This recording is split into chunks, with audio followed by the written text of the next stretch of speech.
17 oh. 14. 3,000 hanggang 4,500. Lean ano? MT-15. Free. Ayan, oh.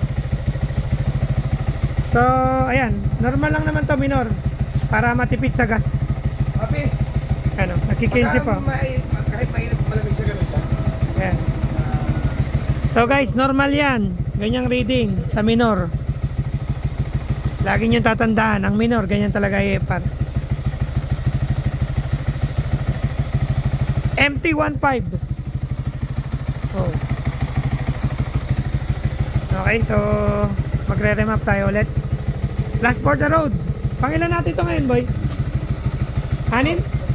7. Okay. Pang 7 today. Today is Saturday.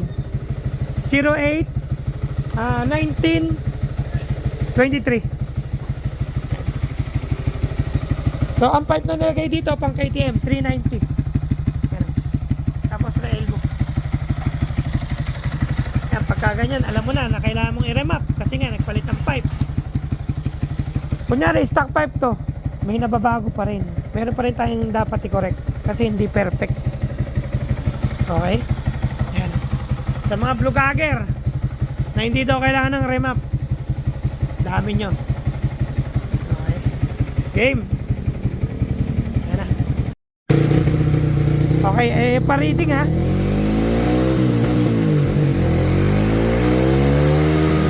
Gise, 17. Malinaw na malinaw. Baliktad na ng hirap ano. 15. 15. Yan ang pulang-pula oh. Pulang-pula. Papi, wala man lang nalunod ah. Ayop pala. My goodness. Okay, so nagtataka tayo kung bakit napakataas nung nung ratio. Walang gasolina. Nakakampala to. Okay, so useful si remap dito. Siyempre, mako-correct natin ang EFR. Okay? So, para sa mga vlogger, sa mga vlogger. Okay? So, ayan. Meron tayong sample kung bakit kailangan mag-remap. Pero kung may pambili ka ng ECU, bumili ka ng ECU para mas ma-fine tune natin yung tono ng EFR mo. Yun lang yun. Ganun lang kasimple. Ayan o. 15, 16. Ayan, gumagawa tayo ng ayun o. Milagro. Ayan. Wala pong copy paste dito ha. Kailangan po natin gumawa ng ibang iba to. Ayan, iba yan, iba. Saka modelo to. Wala pang ganito. Siguro sa mga common na motor like Honda Click, sa mga maraming motor. Pwede, maraming mapa yan na pwede nyo pagpili-pilian. Pero ito walang mapa to. Nagawa tayo ng sarili. So yan, sa sobrang busy namin, naputulan kami ng kuryente. Sobrang daming remap. Dali mo na magbayad. So tuloy pa rin hanggat may baterya yung mga yung mga natin, mga flashlight natin at cellphone. Naputulan tayo ng kuryente. Asakla pa no. Ayan. Malakas talaga sa kuryente itong remap eh. Ayan o. Pampito today. MT-15. 1015cc. 1015. Ayan o. Tangina. Naked. Naked sport. So walang magawa yung may-ari. Nilagyan ng cam ng Mio. Actually talaga papatono siya ng karburador. Sabi namin kailangan dyan remap. Ayun pala tawa ng tawa hindi na makita ilaw Palagay mo kailan sisindi ilaw. Magpapareconnect pa tayo. Tanginan lalim boy. Ha? Malalim. Hindi mo barinahin. Yung tatago sa gitna tayo, sa kabila. Naisip na namin yun. Okay na, konti na lang yan. Hindi pa kaya ng sila. Teka lang, baka may lumabas na IC dyan. Silipin mo. Ay, wala. Safe, Clear. safe. Meron tayong guidelines. Ayan. Okay? Kasi bawal manghula sa pagre-remap, ano? Ayan, no?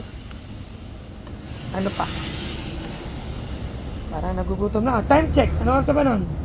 Alas 8. Buksan mo yan, ano? Pare, ano? Oh, may baterya ba yan? O yung pang-port natin, may baterya pa. Kahirap talaga maputulan ng kuryente. Okay, so tuloy-tuloy lang po ang pagre-remap. Kayo mga kapitbahay namin na mababait, huwag po kayong mambabato. Last na po ito, last na. Last na. Hindi naman maingay itong 1,500cc na tayo. Ano lang to? Smooth. Okay, wait, pati mo. Okay na. Okay, tuloy natin ang pagbubutas. Ang tawag po dyan is back door. Kasi po may pinto yan eh. Kaya binubuksan namin ang pinto. Ayan.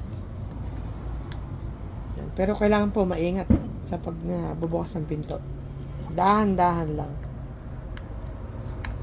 Uy, may sumasabog dun, boy. Diyan ba yun? O sa plaza?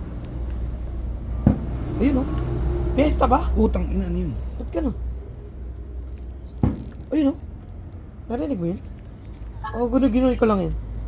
Nabingay ko kanina dun sa ano? Sniper? Grabe yung tambucho. Malaki pa sa tambucho nung...